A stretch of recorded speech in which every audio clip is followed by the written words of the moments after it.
Hey everyone, welcome back to our channel. Today we have an amazing tutorial for you on how to create a slow DNS server file. If you're into VPN hidden tricks, be sure to visit our blog for more in-depth guides. And if you're new to our channel, don't forget to like, subscribe, and share this video. Now let's get started. First, open your favorite browser and search for Custom Website. From the search results, click on the official website link. Once you've reached the website's homepage, click on the menu button in the upper right corner to expand the menu list.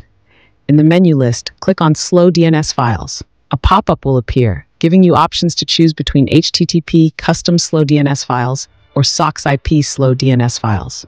For this tutorial, we'll be setting up on HTTP Custom, so I'll click on HTTP Custom Slow DNS Files. A list of slow DNS files will open.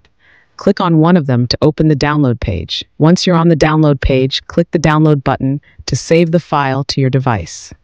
To learn how to set up the slow DNS server file on HTTP Custom or Socksip Tunnel, be sure to watch our previous video. The link is in the description below.